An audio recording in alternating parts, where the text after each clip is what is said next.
Hello students, कैसे हैं आप सभी। होप सो आप सभी बहुत अच्छे ही होंगे, मजे में होंगे, प्रैक्टिस कर रहे होंगे, है ना।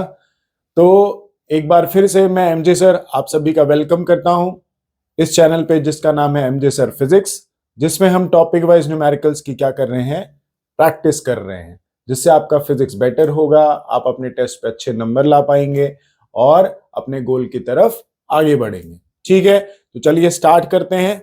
तो जैसा कि टॉपिक है मोशन इन स्ट्रेट लाइन, जिसका डिस्टेंस और डिस्प्लेसमेंट टॉपिक का थर्ड वीडियो है, जिसमें हम थोड़े एडवांस लेवल हायर लेवल के क्वेश्चंस की प्रैक्टिस करेंगे। तो बिना किसी टाइम को वेस्ट किए हुए हम स्टार्ट करते हैं अपने प्रैक्टिस सीरीज को। चलिए क्वेश्चन नंबर 1।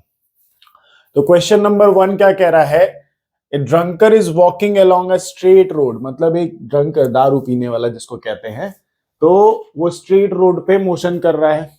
ठीक है, आगे लिखा है he takes 5 step forward and 3 step backward, मतलब 5 कदम आगे जाता है और 3 कदम पीछे आता है। नशे में लोग होते हैं ना, पहले आगे जाएंगे फिर पीछे आएंगे, तो ये 5 स्टेप आगे जाता है, 3 स्टेप कहां आता है, पीछे आता है, एंड सो ऑन, ऐसा ही करता रहता है। आगे क्या लिखा है, each step is 1 metre long and takes 1 second, तो वो 1 मीटर चलता है एक स्टेप को, है ना, और उसको टाइम कितना लगता है, 1 सेकेंड। Full stop. आगे लिखा है there is a pit on the road 11 metre away from the starting point, जहां से वो ड्रंकर चलना स्टार्ट करता है वहां से 11 मीटर पे मान लो एक गटर है, गटर का गड्ढा होता है ना जो सड़क पे बना होता है ना, रोड्स पे बना होता है, वही है। तो the drunkard will fall into the pit after, मतलब नशेड़ी तो गिरता ही गिरता है गटर पे, कहीं पे गिरा पड़ा मिलता है, तो वही चीज है कि कितने टाइम बाद वो ड्रंकर उस पिट पे जाके गिर जाता है, उस गटर पे जाके गिर जाता है, हमें ये पता करना है। तो चलिए सॉल्व करते हैं इसे। तो ये मान लीजिए वो रोड है ना, और ये है हमारा ड्रंकर, और 11 मीटर पे ये हो गया हमारा यहाँ पे गटर। ठीक है, अब देखते हैं कितने टाइम बाद, तो कितने डिस्टेंस पे है ये, 11 मीटर पे है ना। तो देखें कितना टाइम लगेगा। चलिए, तो ये 1 कदम गया, 2 स्टेप, 3 स्टेप, 4 स्टेप, 5 स्टेप आगे गया, और फिर से 3 स्टेप पीछे आ गया, 1 2 3, है ना। 5 स्टेप्स आगे गया और 3 स्टेप्स कहां गया, पीछे। तो कितना चला, 2 मीटर ही तो चला, 2 मीटर आगे गया। और कितना टाइम लगा इसे, हर स्टेप चलने में इसको 1 सेकेंड, तो 1 second, 2 second, 3 second, 4 second, 5 second, और पीछे फिर से 3 आया, तो 5 + 3 कितना हो गया, मतलब 8 सेकेंड में ये 2 मीटर चल रहा है। ठीक है, अब दूसरा, अब फिर से आगे गया, कहां से, यहां से चलना शुरू करेगा, 1 step, 2 step, 3 step, 4 step, 5 step, 5 step आगे गया, फिर से 3 स्टेप कहां आ जाएगा, 1 2 3 पीछे आ गया, तो 5 स्टेप आगे गया, 3 स्टेप पीछे आ गया, तो कितने मीटर, फिर से 2 मीटर चला। कितना टाइम लगा, वही 8 second, 1 second, 2 second, 3 second, 4 second, 5 second, और पीछे 3, 5 + 3 8 सेकेंड। 8 सेकेंड पे फिर से कितना चला, 5 मीटर ही तो, सॉरी 2 मीटर चला।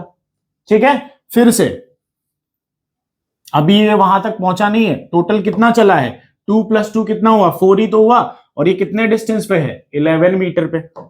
चलिए आगे, अब यहां से चलना शुरू करेगा, इस पॉइंट से, यहीं पे है ना, तो 1 metre, 2 metre, 3 metre, 4 metre, 5 metre, और फिर से पीछे कितना आ गया, 3 मीटर पीछे आ गया यहां पे। तो फिर से वही चीज, 5 मीटर आगे गया, 3 मीटर पीछे आया, तो कितने मीटर चला, 2 मीटर, कितने टाइम में, वही 8 सेकेंड में, है ना, 8 सेकेंड। टोटल कितना हो गया, 2 + 2 + 2 कितने मीटर हो गया, 6 मीटर हो गया। अब आगे देखो, अब ये भाई साहब यहां से गिरने वाले हैं, देखना यहां पे है, अब 5 स्टेप चलेगा, तो 1 मीटर, 2 मीटर, 3 मीटर, 4 मीटर, और 5वें मीटर में कहां चले गए, अंदर। अब वापस नहीं आ सकते, 5वें मीटर में जैसे आगे गए धड़ाम से नीचे गिर गए। तो 5 मीटर आगे चले तो 2 metre 2 metre 2 metre plus 5 metre और चले, है ना। तो 2 मीटर 2 मीटर 2 मीटर प्लस 5 कितने मीटर हो गया? 11 मीटर हो गया, है ना। और इस 5 मीटर को चलने में कितना टाइम लगा होगा? 5 सेकेंड ही तो लगा होगा। आगे 5 मीटर के पीछे तो आए नहीं ना, आगे ही गए और धड़ाम से गिर गए। तो 5 मीटर आगे गए तो 5 सेकेंड लगा। तो टोटल कितना सेकेंड लगा? 8 प्लस 8 प्लस 8, 8 3 जा 24 प्लस ये 5 सेकेंड, 24 प्लस 9 कितना, सॉरी 24 प्लस 5 कितना हो गया? 29 सेकेंड। तो 29 सेकेंड बाद ये ड्रंकर यहां पे अपने डेस्टिनेशन पे पहुंच गए। ठीक है, चलो तो यहां पे कौन सा ऑप्शन करेक्ट है? Option number first is, sorry second is correct, B option. Pause करें, नोट करें। ठीक है, हर बार वो 5 मीटर आगे 2 मीटर पीछे जा रहा था, फिर सेकेंड बार भी 5 मीटर आगे गया 3 मीटर पीछे गया, फिर अगले टर्न में भी 5 मीटर आगे गया, बट इस बार नहीं, इस बार धड़ाम से कहां पहुंच गए? नीचे। चलिए आगे बढ़ते हैं, पॉज करके आप नोट करेंगे। हम बढ़ते हैं क्वेश्चन नंबर नेक्स्ट की तरफ। तो नेक्स्ट क्वेश्चन क्या कहता है? A particle goes along a quadrant of a circle of radius 10 metre. ठीक है, एक पार्टिकल है जो क्वाड्रेंट ऑफ सर्कल, मतलब एक सर्कल होता है उसका 1/4 टाइम चलता है। क्वाड्रेंट का मतलब क्या होता है? पूरे circumference divided by 4, c/4 times of a circle of radius 10 metre from A to B. मतलब यहां से वो यहां पे चला। ठीक है, ये यहां पे देखो पूरा सर्कल बनाएंगे ना ऐसे, तो सर्कल का क्वाड्रेंट टाइम चला ये। ठीक है, shown in the figure. Find the magnitude of displacement and distance along the path AB। मतलब हमें इसका डिस्टेंस और डिस्प्लेसमेंट दोनों फाइंड करना है। फिर उसके बाद क्या बोला? And angle between vector and X axis, मतलब डिस्प्लेसमेंट वेक्टर और एक्स एक्सिस के बीच का क्या फाइंड करना है? एंगल भी फाइंड करना है।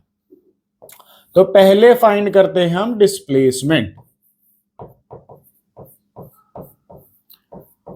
तो डिस्प्लेसमेंट फाइंड करना है। ठीक है, तो डिस्प्लेसमेंट फाइंड करना है तो पर्सन यहां से यहां गया, तो ये है इनिशियल पॉइंट ए और फाइनल पॉइंट क्या है हमारा? बी। तो इनिशियल और फाइनल के बीच में जो स्ट्रेट वाला पाथ होता है या शॉर्टेस्ट पाथ होता है उसी को हम क्या बोलते हैं? डिस्प्लेसमेंट। मतलब ये हमारा डिस्प्लेसमेंट है ना। अब इस डिस्प्लेसमेंट को निकालने के लिए हमें डायग्राम में ये सब भी दिया गया है, तो OB माइनस OA करेंगे तो हमारा ये आएगा। तो देखें जरा कैसे करना है इसे। तो यहां पे दो वेक्टर्स आपको दिए गए, OB और OA, और दोनों का वैल्यू कितने मीटर के इक्वल है? रेडियस ही है ना, तो 10 मीटर के इक्वल है। तो हमें हमारा ये वेक्टर चाहिए। तो डिस्प्लेसमेंट मतलब ये। ठीक है, तो यहां पे हम देखेंगे कि यहां पे OB माइनस OA करेंगे, है ना। OB कितने मीटर? 10। किधर की तरफ? ऊपर की तरफ प्लस J कैप, तो ये हो गया। माइनस OA माइनस में है तो ये माइनस है ना, तो माइनस 10I कैप ये हो गया। ठीक है, 10I कैप। तो यहां पे ये तो हो गया इसका वेक्टर फॉर्म, वेक्टर फॉर्म। ठीक है, इसी को क्या लिख सकते हैं? OB minus O is AB, है ना। अब इसका मैग्नीट्यूड निकालना है हमें, तो मैग्नीट्यूड पता है ना कैसे निकालना होता है? मॉड में लेना है, दोनों के मैग्नीट्यूड का स्क्वायर करेंगे, है ना। तो यहां पे क्या आएगा? 2 है ना, 2 है ये, तो 2 और 10 का स्क्वायर, स्क्वायर से रूट क्या हो जाएगा? कैंसिल। तो 10 कहां आ जाएगा? बाहर। तो 10√2 मीटर हो गया हमारा डिस्प्लेसमेंट का मैग्नीट्यूड। ठीक है, या फिर सिंपल सा आप देख सकते हो कि ये एक वेक्टर ये दूसरा वेक्टर, या फिर परपेंडिकुलर और बेस, और क्या निकालना है? हाइपोटेनियस। तो hypotenuse is equal to under root perpendicular square plus base का स्क्वायर। तो ये 10 और ये 10, परपेंडिकुलर स्क्वायर प्लस बेस का स्क्वायर, यही चीज चलेगी यहां पे भी। सिंपल सा ट्रिक यहां पे। अब बात करते हैं डिस्टेंस की। क्या निकालना है हमें? डिस्टेंस। तो डिस्टेंस बेटा क्या होता है? Actual path. क्या होता है? Actual path covered by body. तो एक्चुअल पाथ ये है, एक्चुअल पाथ यहां पे क्या दिखा रहा है? Quadrant of circle. तो डिस्टेंस को हम क्या लिख सकते हैं? क्वाड्रेंट भी लिख सकते हैं, है ना? यही बोला है यहां पे। और क्वाड्रेंट क्या होता है? डिस्टेंस इज इक्वल टू पूरे सरकमफ्रेंस का 1/4 टाइम्स। ठीक है, c/4। और पूरा सरकमफ्रेंस कितना होता है? 2πr डिवाइडेड बाय कितना हो गया? 4। रेडियस कितना दिया हुआ है? 10 मीटर। तो जरा वैल्यू पुट करें, तो 2π इंटू में 10 डिवाइडेड बाय 4। तो 10 2 जा 20 और 4 से 20 को डिवाइड किया, कितना आया? 5π मीटर। तो ये हमारा क्या आ गया? डिस्टेंस। तो डिस्प्लेसमेंट का मैग्नीट्यूड हो गया 10√2 और डिस्टेंस हो गया 5π मीटर। ठीक है, दोनों के वैल्यूज आ गए। अब हमें और क्या निकालना है यहां पे? Angle between vector, displacement vector and X axis. ठीक है, तो एक चीज बताओ, यहां पे इसको माना है हमने डिस्प्लेसमेंट वेक्टर। ये है हमारा डिस्प्लेसमेंट वेक्टर। ठीक है, और ये इसी के पैरेलल दिख रहा है ना, तो मतलब इसको मान लिया हमने इधर डिस्प्लेसमेंट वेक्टर ये है हमारा, है ना? तो ये है 90, एक्स एक्सिस ये है ना, एक्स एक्सिस, तो ये तो होगा 90 ये। और अगर ये थीटा हम पता कर लें, ये थीटा, तो 90 प्लस थीटा अगर कर देंगे तो ये हमारा पूरा एंगल बन जाएगा एक्स एक्सिस के साथ, और यही हमें पता करना है। तो चलिए देखें, इस एंगल को पता करने के लिए ये देखिए आप, ये दिख रहा है 90 डिग्री एंगल, 90 डिग्री, है ना? 90 डिग्री ट्रायंगल दिख रहा है यहां पे। तो 90 डिग्री ट्रायंगल में हम यूज करते हैं tan theta. tan theta is equal to perpendicular upon base. तो tan थीटा, थीटा के सामने वाली साइड होती है परपेंडिकुलर, मतलब OA ले लेंगे, अपॉन बेस कितना है? OB है, ये रहा OB, ये तो हाइपोटेनियस है ना, तो ये OB हो गया हमारा बेस। तो tan थीटा OA कितना है? 10 बोला था ना, 10, और OB भी कितना है? 10, तो कितना आया? 1। कितने डिग्री पे tan थीटा पे 1 आता है? जब थीटा का वैल्यू क्या लेते हैं हम? 45 डिग्री। ठीक है, तो ये थीटा कितने डिग्री आ गया? 45 डिग्री। तो एंगल बिटवीन थर्ड हमारा कहां लिखे हम? यहां पे एक छोटे से बॉक्स में लिख देते हैं यहां पे। ठीक है, तो angle between vector and X axis is equal to 90 प्लस 45। कितना आंसर आ गया? 135 डिग्री। 90 प्लस 45 इज 135 डिग्री। मतलब कौन सा ऑप्शन है? देखिए, 10√2, 5π मीटर और 135 डिग्री, मतलब option number A is correct. चलें स्टूडेंट्स, नोट करें पॉज करके। हम फिर बढ़ते हैं नेक्स्ट क्वेश्चन की तरफ, क्वेश्चन नंबर 3। तो ये है हमारा क्वेश्चन नंबर 3। पढ़ें, देखें क्या दिया हुआ है। क्वेश्चन को ढंग से पढ़ना है, रीड करना है। डायग्राम आपको दिया हुआ है, तो डायग्राम को एनालाइज करें, सारी चीजों को कंबाइन करके अपना एक माइंड मैप बनाए, सॉल्व करें। चलें स्टार्ट करते हैं।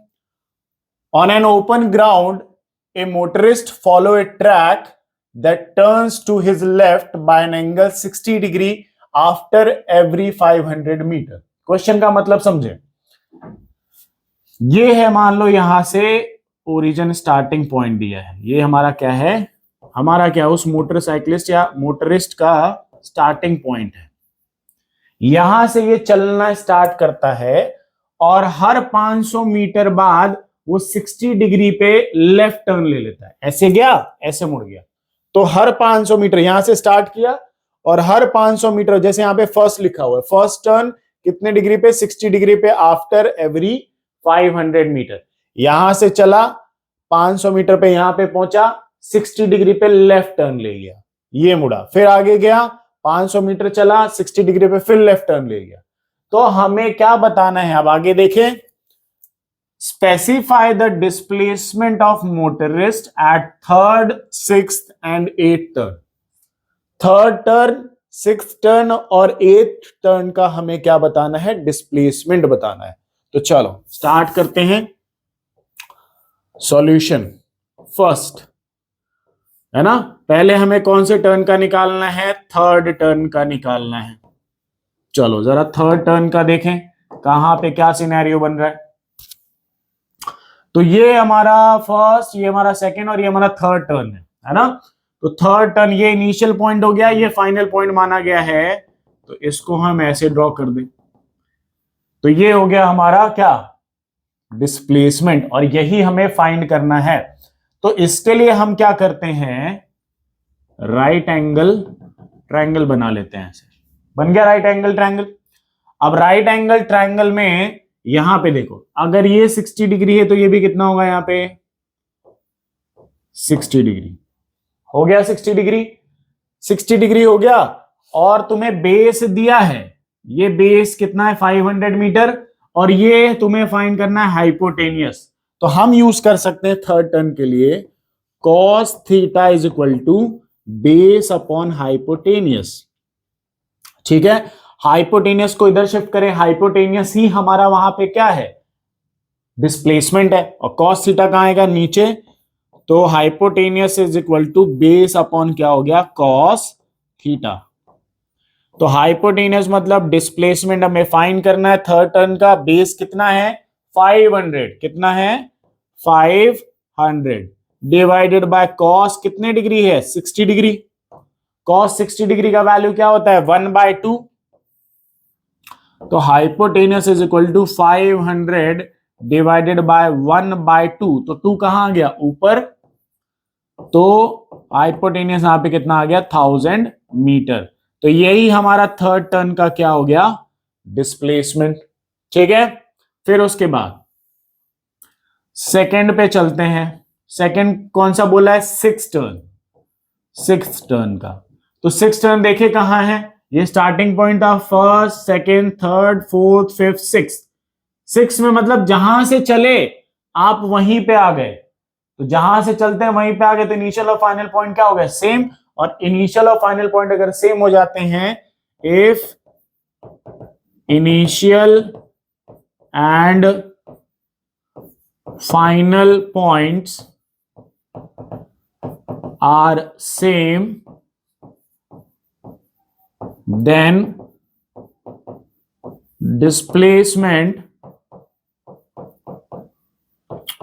displacement is equal to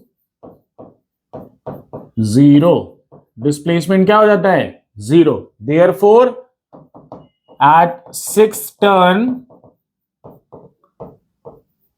the displacement क्या हो जाएगा? The displacement is equal to 0। Displacement क्या हो गया बेटा? 0। क्योंकि हम जहां से चले थे, या फिर मोटरिस्ट जो जहां से राउंड मार रहा था वो वहीं पे आ गया, तो इनिशियल और फाइनल पॉइंट सेम हो गया, तो डिस्प्लेसमेंट क्या हो गया? 0।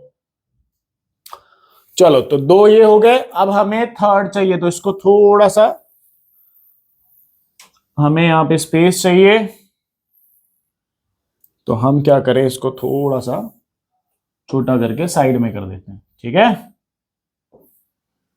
नोट कर लेना पॉज करके आप लोग। चलो, उसके बाद थर्ड फाइंड करना था हमें। थर्ड कौन से टर्न का? एट्थ टर्न का।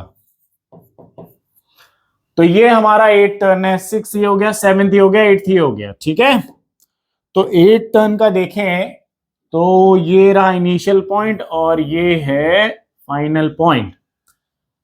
तो हम इसको अलग से जरा बना लें। ये और ये हो गया। ठीक है, अब देखो, ये है 500 मीटर, ये है 500 मीटर। और इन दोनों के वेक्टर्स के बीच में कितने डिग्री दिया है, 60 डिग्री। तो आपने वेक्टर्स पढ़े होंगे, रिजल्टेंट निकालने वाले याद है, parallelogram law of vector addition, triangle law of vector addition. तो ये एक वेक्टर हो गया, ये दो वेक्टर हो गया, इन दोनों वेक्टर के बीच का एंगल कितना दिया है यहाँ पे, 60 डिग्री। पैरेललोग्राम लॉ याद करो, 60 डिग्री। तो ये क्या होगा, रिजल्टेंट वेक्टर होगा। तो रिजल्टेंट निकालने का फॉर्मूला तो हम सभी को आता है कि रिजल्टेंट क्या होता है, रिजल्टेंट इज इक्वल टू क्या हो गया, अंडर रूट, यही रिजल्टेंट ही हमारा हाइपोटेन्यूस सॉरी डिस्प्लेसमेंट है और यही हमें निकालना है। तो रिजल्टेंट का formula A square plus B square plus 2ab cos theta, यही फॉर्मूला होता है। और हमें अगर वैल्यूज निकालने तो यहां पे पुट करो, ए का वैल्यू 500 तो 500 का स्क्वायर प्लस बी का वैल्यू भी 500 तो 500 का स्क्वायर प्लस 2 इंटू में 500 इंटू क्या हो गया, 500 इंटू में कॉस थीटा, कॉस कितने डिग्री, 60 डिग्री। दो वेक्टर्स के बीच कितना एंगल दिख रहा है, 60। ठीक है, अब सारे वैल्यूज पुट हो गए तो सॉल्व करें आगे। तो r is equal to under root, यहां पे 500 का स्क्वायर प्लस 500 का स्क्वायर एज इट इज रहने देंगे, 2 इंटू में 500 इंटू 500 क्या हो गया, 500 स्क्वायर लिख सकते हैं। cos 60 डिग्री क्या होता है, 1/2 होता है। ठीक है, 2 से 2 क्या हो गया, कैंसिल। तो यहां पे देख रहे हो 500 स्क्वायर 500 स्क्वायर 500 स्क्वायर, ठीक है, 3 बार है तो तीनों प्लस हैं, तो 1 प्लस 1 प्लस 1 कितना होता है, 3। तो ये भी 3 है, तो 3 500 का क्या हो गया, स्क्वायर, स्क्वायर से रूट क्या हो जाता है, कैंसिल। तो रिजल्टेंट यहां पे कितना बना, 500√3। तो यही रिजल्टेंट हमारा क्या है, डिस्प्लेसमेंट है 8th टर्न का। तो क्या क्या आंसर बने, थर्ड टर्न का 1000 मीटर, 6th टर्न का 0 और 8th टर्न का 500√3 मीटर। तो कौन सा ऑप्शन यहां पे मैच कर रहा है, ऑप्शन नंबर डी, 1000 मीटर, ठीक है, उसके बाद 0 मीटर और फिर 500√3 मीटर, मतलब ऑप्शन नंबर डी हमारा क्या है, करेक्ट है। चले नोट करें, पॉज कर ले, नोट करें, फिर हम आगे क्वेश्चन में बढ़ते हैं। तो नेक्स्ट क्वेश्चन देखते हैं। तो नेक्स्ट क्वेश्चन है, 3 गर्ल्स स्केटिंग, है ना, स्केटिंग करते हैं ना, skating on a circular ice ground of radius 200 meter start from point P. मतलब एक आइस का ग्राउंड है, उसमें 3 लड़कियां हैं जो पी पॉइंट से स्केटिंग करना स्टार्ट करती हैं, स्केटिंग होता है ना, तो स्केटिंग करना स्टार्ट करती हैं। फिर आगे क्या लिखा है, on the edge of the ground and reach at point Q. तो तीनों पी पॉइंट से स्टार्ट करती हैं और कौन से पॉइंट पे पहुंचती हैं, क्यू पॉइंट पे, which is diametrically opposite to point P following different path as shown in the figure. तीनों के पाथ अलग अलग हैं। What is the magnitude of displacement of each.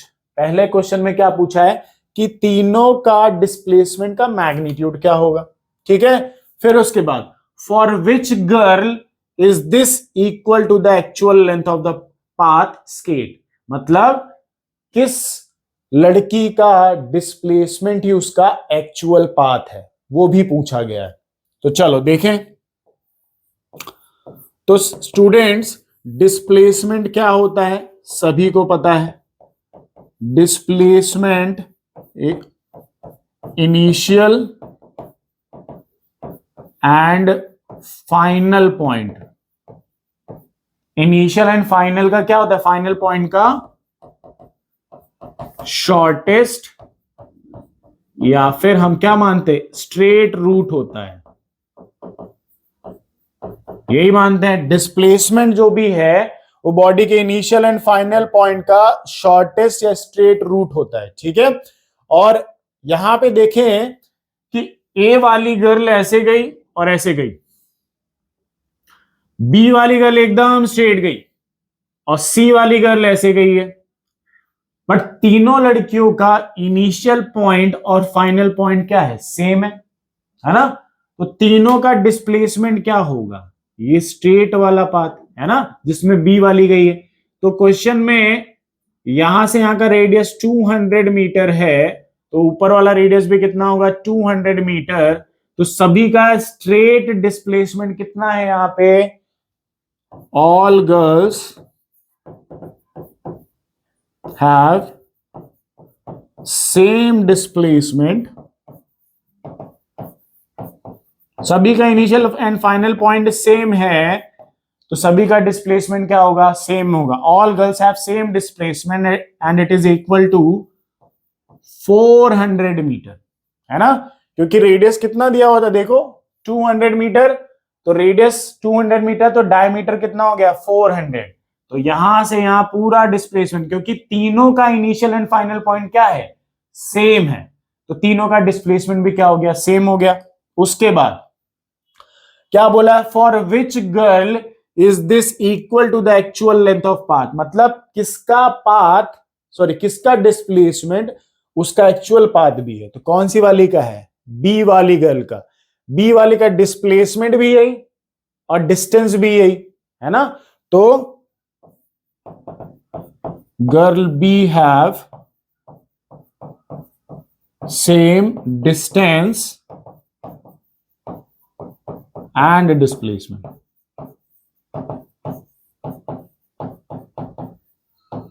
Distance और डिस्प्लेसमेंट दोनों ही क्या है, सेम है। तो कौन सा ऑप्शन करेक्ट है, ऑप्शन नंबर सी, सभी का डिस्प्लेसमेंट 400 मीटर, क्योंकि सभी का इनिशियल एंड फाइनल पॉइंट क्या है, सेम है। और किस गर्ल का डिस्प्लेसमेंट डिस्टेंस था, बी वाली का। बी वाली का डिस्टेंस और डिस्प्लेसमेंट दोनों ही क्या है, सेम है, क्योंकि वो क्या जा रही है, एकदम स्ट्रेट जा रही है। तो पॉज करें, नोट करें, हम बढ़ते हैं नेक्स्ट क्वेश्चन की तरफ, क्वेश्चन नंबर 5। चलिए यहां देखिए क्या लिखा है, 3 particles P Q R initially situated at point A, मतलब 3 पार्टिकल्स है, 3 बॉडीज हैं जो ए पॉइंट पे हैं अभी, ठीक है, इनिशियल पे, on the circular path of radius 10 metre, ठीक है। All 3 particles move along different paths and reach point B as shown in the figure, मतलब तीनों पार्टिकल पी क्यू और आर, यही है ना, पी क्यू और आर, तीनों पहले ए पॉइंट पे थे, उसके बाद तीनों अलग अलग पाथ से चलने के बाद बी पॉइंट पे पहुंचे। तो पी वाला ऐसे गया, क्यू वाला ऐसे आया, और आर वाला यहां से डायरेक्ट ऐसे आ गया, थोड़ा ज्यादा डेढ़ चढ़ा था वो, तो वो ए से डायरेक्ट ही बी पे आ गया। क्या लिखा है आगे, पूछा क्या आपसे, then the ratio of distance traverse by particles P and Q is, P and R, P और आर के डिस्टेंस का रेशियो पूछा है। तो चलो सॉल्व करते हैं।